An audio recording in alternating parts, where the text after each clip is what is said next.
मशहूर शायर अनवर सदीद ने क्या खूब लिखा है। सैले जमा में डूब गए मशहूर जमाना लोग, वक्त के मुंसिब ने कब रखा कायम नाम उनका। और सच भी है, वक्त ही तो है जो कभी अदने से इंसान को कामयाबी की बुलंदियों तक पहुंचा देता है, तो कभी बड़ी से बड़ी शख्सियतों को अर्श से फर्श पर ला खड़ा करता है। वही जब बात सियासत की हो तो यहां वक्त का किरदार और भी दिलचस्प और पेचीदा हो जाता है। इस देश में भी ऐसी कई सियासी शख्सियतों का नाम दर्ज है जिनका एक वक्त पर राजनीति में सिक्का चलता था, लेकिन धीरे धीरे समय के कालचक्र ने उनकी जिंदगी कुछ ऐसी बदली कि सियासत की राहों में उनका सफर देश के राजनीतिक इतिहास के पन्ने तक सिमट कर रह गया। कुछ ऐसा ही सियासी सफर रहा समाजवादी पार्टी के कद्दावर नेता और रामपुर लोकसभा सीट से पूर्व सांसद रहे आजम खान का। नमस्कार, मैं हूं अर्जिता और आप देख रहे हैं जन आदर्श भारत। एक जमाने में जिनके जिक्र के बिना रामपुर ही नहीं बल्कि पूरे यूपी की राजनीति की इबारत अधूरी समझी जाती थी। मुस्लिम वोटर्स के लिए जिन आजम खान का चेहरा एक फायर ब्रांड रहा, आज वो नेता और उनका परिवार सलाखों के पीछे सजा काट रहे हैं। लेकिन आखिर वो कौन सी वजह रही जिसके चलते आजम खान के राजनीतिक सफर पर ग्रहण लग गया? आखिर क्यों सत्ता बदलते ही उनकी मुश्किलें लगातार बढ़ती गई? आज इस खास पेशकश में हम बात करेंगे आजम खान के उसी सियासी सफर की शुरुआत से लेकर अब तक की कहानी के बारे में विस्तार से। एक वो भी जमाना था जब रामपुर को समाजवादी पार्टी का अभेद्य किला कहा जाता था और यहाँ के सरपरस्त थे आजम खान। यानी कुल मिलाकर अगर कहा जाए कि रामपुर के बिना आजम खान का और आजम खान के बिना रामपुर का जिक्र पूरा ही नहीं हो सकता था, तो शायद गलत नहीं होगा।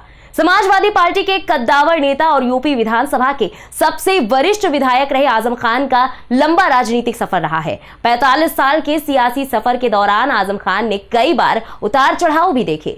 बात करें आजम खान के पॉलिटिकल करियर की शुरुआत के बारे में, तो आजम खान ने अपना सियासी सफर छात्र नेता के तौर पर शुरू किया था। अलीगढ़ मुस्लिम यूनिवर्सिटी में पढ़ाई के दौरान आजम खान विद्यार्थी संघ के सचिव थे। 1976 में आजम खान जनता दल में शामिल हो गए। इस दौरान वो कई बार जेल भी गए। वही इमरजेंसी के दौरान आजम खान मीसा कानून के तहत गिरफ्तार किए गए थे। उन्होंने अपना पहला चुनाव 1977 में लड़ा था, जिसमें उन्हें हार मिली थी, लेकिन 1980 के चुनाव में वो जीत गए और पहली बार विधायक बने। 1996 को छोड़कर आजम खान कभी भी चुनाव नहीं हारे थे। सपा सरकार में कई बार उन्होंने महत्वपूर्ण विभागों के मंत्री के तौर पर पदभार संभाला। आजम खान 1989 में उत्तर प्रदेश सरकार में कैबिनेट मंत्री बने और श्रम, रोजगार, मुस्लिम वक्फ और हज जैसे विभागों में कामकाज किया। 1993 में वो एक बार फिर राज्य सरकार में कैबिनेट मंत्री बने। आजम खान उत्तर प्रदेश विधानसभा में विपक्ष के नेता भी रहे हैं, जबकि 2003 से 2007 तक कैबिनेट मंत्री के रूप में संसदीय मामलों, शहरी विकास, जल आपूर्ति, शहरी रोजगार और गरीबी उन्मूलन विभागों का कामकाज देखा। 2012 में अखिलेश यादव की सरकार के दौरान आजम खान नगर विकास समेत कई महत्वपूर्ण विभागों के मंत्री बने। वहीं फिल्म अभिनेत्री जया प्रदा से भी आजम खान की तलखी के चर्चे कम नहीं रहे। जया प्रदा ने 2004 में लोकसभा चुनाव रामपुर से लड़ा था। तब आजम खान ने उन्हें जी जान से चुनाव लड़ाया और जिताया भी, लेकिन इसके बाद आजम खान और जया प्रदा के बीच दूरियां बढ़ गई। यहां तक कि 2009 के लोकसभा चुनाव में आजम खान ने जया प्रदा का जमकर विरोध किया था, लेकिन वो चुनाव जीत गई थी। यही नहीं, इसके बाद 2009 में मुलायम सिंह यादव ने आजम खान को सपा से 6 साल के लिए निष्कासित कर दिया था। हालांकि दिसंबर 2010 को पार्टी ने उनका निष्कासन रद्द करते हुए पार्टी में वापस बुला लिया। आजम खान को मुलायम सिंह यादव के सबसे करीबी नेताओं में से गिना जाता था। वो सपा के संस्थापक सदस्य भी हैं। तमाम मुश्किलों के बावजूद आजम खान ने कभी सपा का साथ नहीं छोड़ा, लिहाजा मुलायम सिंह यादव ने भी आजम खान को आगे बढ़ाया। मुलायम सिंह यादव और आजम खान की दोस्ती के किस्से आज भी सियासी गलियारों में सुनाए जाते हैं। सपा नेता आजम खान की प्रदेश में तूती बोलती थी। प्रदेश में जब जब सपा की सरकार बनी तब वो कैबिनेट मंत्री बने। सपा सरकार में उनका रुतबा मुख्यमंत्री के बाद सबसे ज्यादा रहता था। उनके फैसले पर उंगली उठाने की भी किसी की हिम्मत नहीं हुआ करती थी। यहां तक कि अखिलेश यादव के नेतृत्व वाली सपा सरकार के दौरान आजम खान की भैंसें चोरी हो गई थी, जिसके बाद पुलिस अफसरों के हाथ पांव फूल गए थे। पुलिस ने 24 घंटे के भीतर उनकी भैंसें बरामद कर ली थी। ये मुद्दा भी उस वक्त भाजपा ने खूब उठाया था, बल्कि प्रधानमंत्री नरेंद्र मोदी ने भी अपनी सभाओं में खूब आजम खान की भैंसों का कई बार जिक्र किया था। वही सपा नेता आजम खान के सियासी सफर में सबसे बड़ा किरदार उनके दिए बयानों का रहा।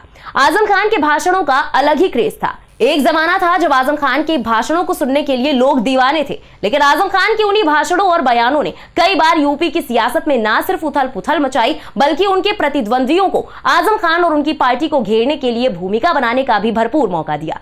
2017 के चुनाव में प्रदेश में भाजपा की आंधी चली, लेकिन आजम खान रामपुर सीट से फिर विधायक बन गए। हालांकि 2019 के लोकसभा चुनाव में आजम को सपा ने रामपुर लोकसभा सीट से प्रत्याशी बनाया। इसके बाद आजम लोकसभा चुनाव जीतकर संसद चले गए और उनके इस्तीफे से खाली हुई रामपुर विधानसभा सीट पर उनकी पत्नी डॉक्टर तंजीन फातिमा विधायक बनी। 2022 में आजम खान ने लोकसभा की सदस्यता से इस्तीफा देकर जेल में रहते हुए चुनाव लड़ा और वापस विधायक बन गए। लेकिन सपा नेता आजम खान की मुश्किलें 2019 से बढ़नी शुरू हो चुकी थी।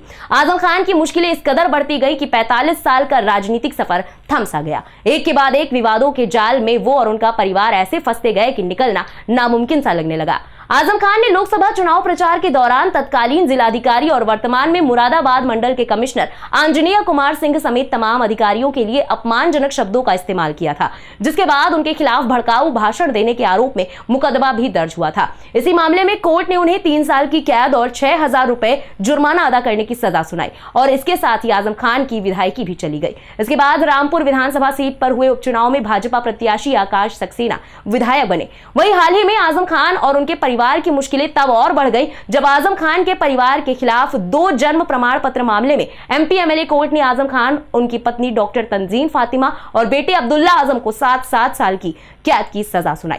आरोप लगाए गए थे कि आजम खान ने बेटे के अलग अलग जन्म तिथि से 2 प्रमाण पत्र बनवाए। इसमें एक जन्म प्रमाण पत्र रामपुर नगर पालिका से बना है, जबकि दूसरा लखनऊ से बना है।